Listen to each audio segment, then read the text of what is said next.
Hi, everybody. It's the show with Ron, and I'm Ron, and this is where we add context and commentary where available, if possible, to the best of my ability, to the headlines. These are the headlines that we're being presented by the media, and headlines that want to make us feel and think in a certain way. So let's get right to it. First, we have something that, if it comes to pass, contradicts what I said in yesterday's or the day before yesterday's show, where I was saying that I think, Iran would not want to have a big retaliation. I mean, if there is some sort of retaliation on Israel, they would maybe make it moderate or small, maybe thinking that they have to. But you see, right now we have a situation in the world where a lot of the public opinion is against Israel. Israel is seen as the aggressor, and Israel plays right into that by attacking the Tehran's consulate in Damascus last week. Supposedly, I don't know if they've admitted to, but we all know what's going on. So Iran has been very savvy in sometimes making fools of the West over the past decades, all the way back in the 80s, revealing the Iran-Contra situation, all the way the second Iraq war, when in the background they seemed to imply to the U.S., or the U.S. was given the impression that Iran would be a welcoming partner in Iraq, in getting rid of their great enemy Saddam Hussein, that was an enemy of both Iran and the United States. United States miscalculated. Iran very much took advantage of that situation to flood their influence into Iraq. So here we have the article here about CIA warning Iran will attack Israel within 48 hours.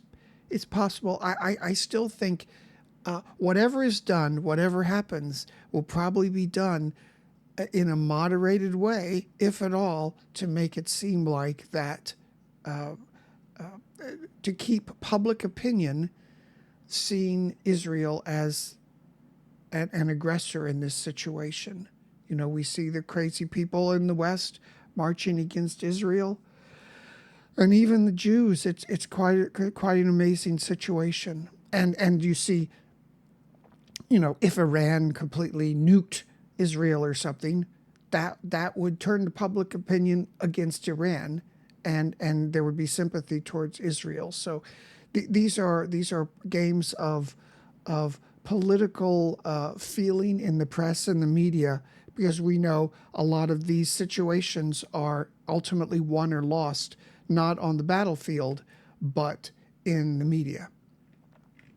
Here we have back and forth about Biden jumps to 10-point lead in Pennsylvania, Trump fading his rallies. If you looked at any kind of reporting, aggregated reporting on the U.S. elections in 2016 or 2020, you'd see the same thing. Trump's rallies always have nobody, and he's so pathetic.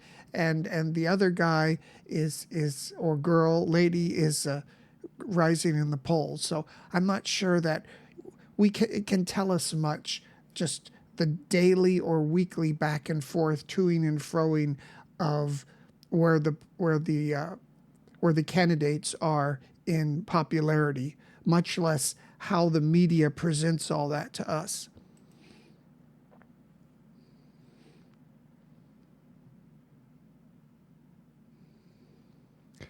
Yeah, here's more. Here's Intel chief warns worst is yet to come. Chinese weapons found in Gaza.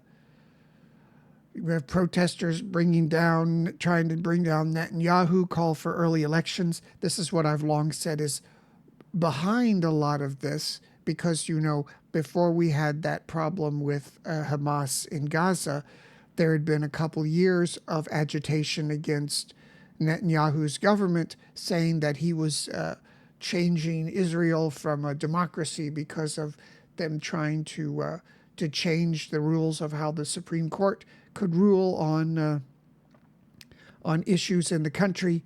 So I think a lot of people, even who support Israel, would like to say, okay, let yet Netanyahu go too far and discredit himself, and then the upshot of this is we will get to discredit his government, his movement, and remove him from power finally. And I suppose the other way you could look at this, you see all of this different, is China involved, people in the Houthis down in the Red Sea involved. Certainly Iran has tried to widen this war because they do see that the West is not interested in participating in it that much.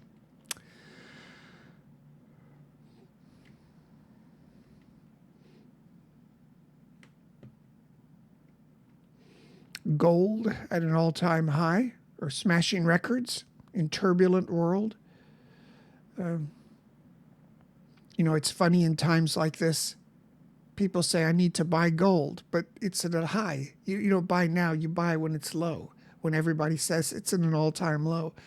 But a lot of places you'll see people where the gold prices are the highest, people are lined up to buy that gold. Most people buy high and then they sell low.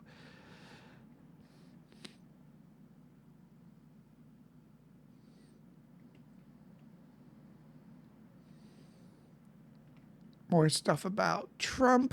I was going to try to not mention Trump or Biden because I can never promote or get these videos started because the promotion is rejected. Because if you mention politics, U.S. politics, your video apparently is considered an election advertisement, and they won't allow you to promote it. And I thought this was one where maybe I could get away without mentioning Biden or Trump, but I wasn't thinking. They're already mentioned.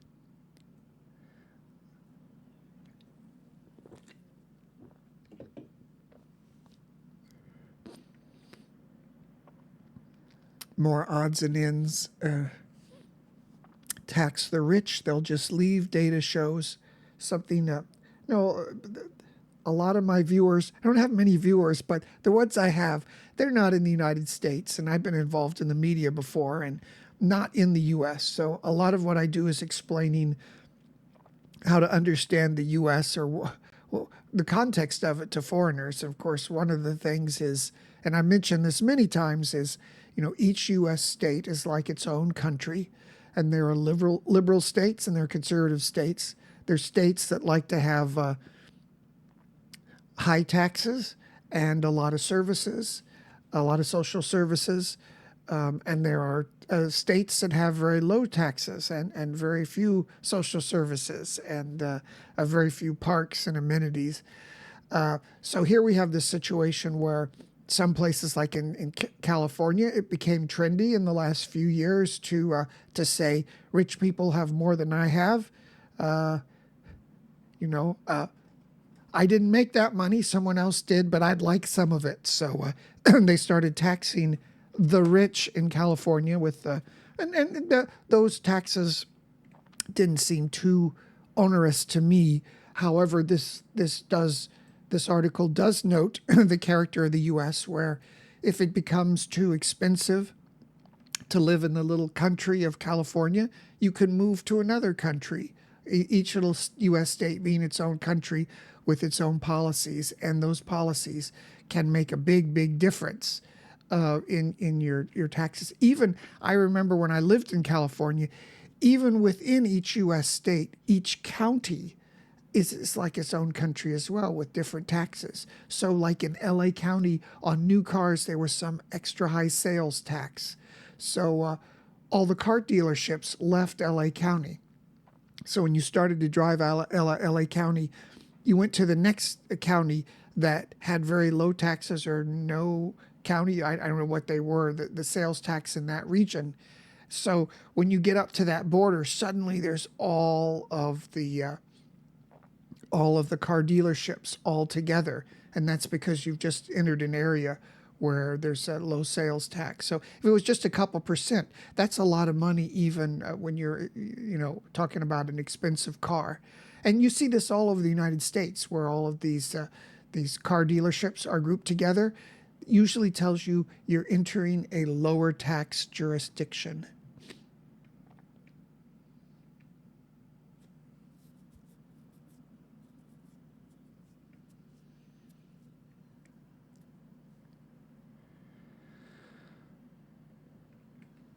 Okay.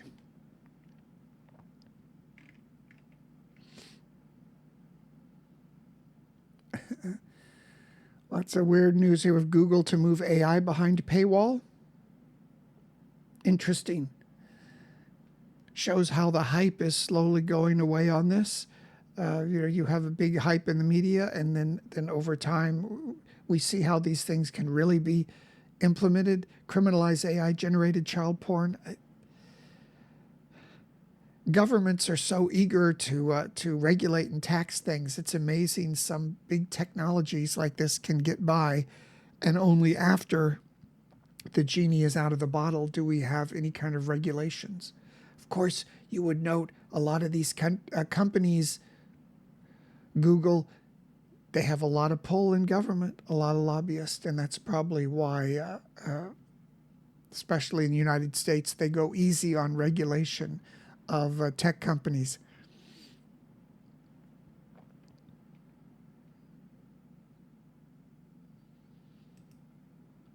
China shock.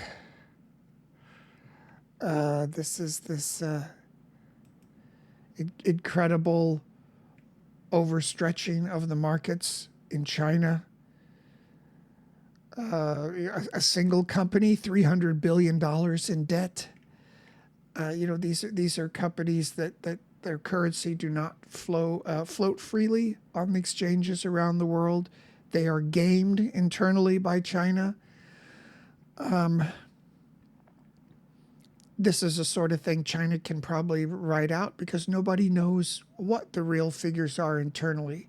And that usually means they're going to be a lot worse than what comes out publicly. And there was something here about Tesla, which was the same thing.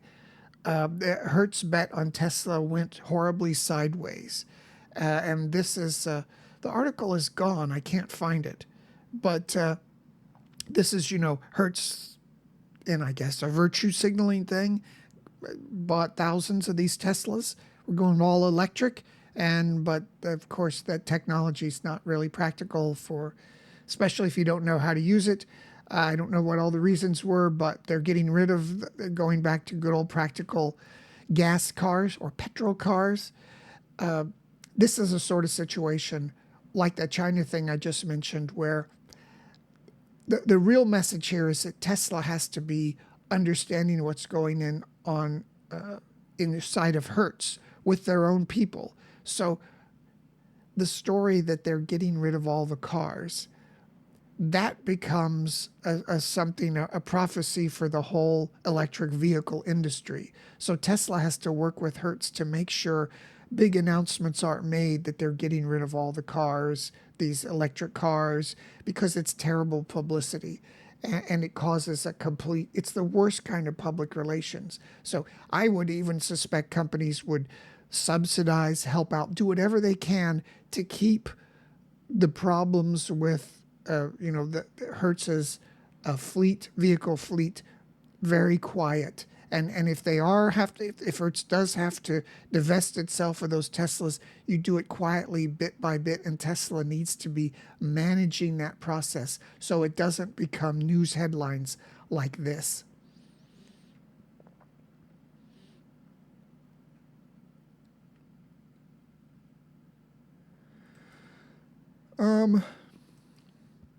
So this is capturing Hawaii. Because of a technicality, Hawaii is not under NATO's collective security guarantee. This is a good example of where some kind of crazy Yahoo on the internet, he it's a prominent Russian academic, says something speculative and rabble-rousing, and it becomes a big, good clickbaity thing, and I have clicked on it. Certainly, we got to be aware of all these peculiar eventualities that can happen, because the U.S. has been surprised over time, as all these countries are, by alternative thinking, by someone, maybe some crazy guy in Russia, and they get desperate and they said, let's try to seize Hawaii. So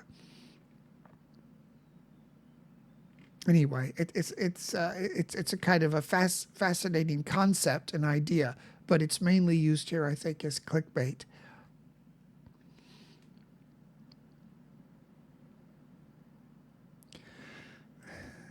This is a funny headline: banning menthol cigarettes despite furious opposition from civil rights groups, saying it's punishing minority groups. Okay.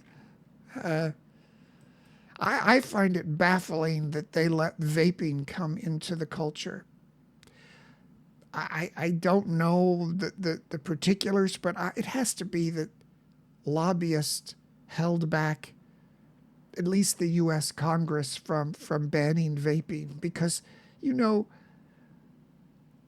especially my whole lifetime has been, if there's one thing that has characterized my life, it's being propagandized that cigarettes are the greatest evil, that smoking is the greatest evil ever.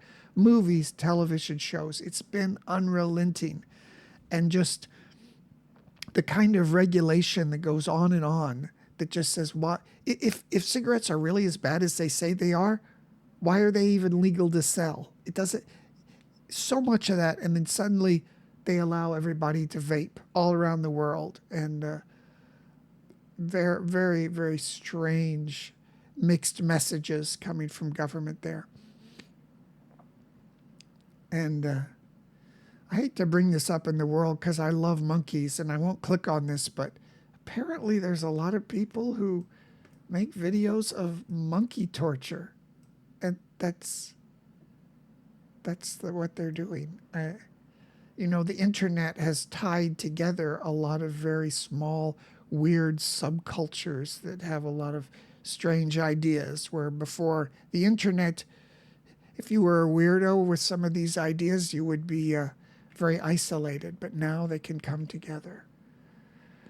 So speaking of being isolated, this is my book. Hold on, here it is.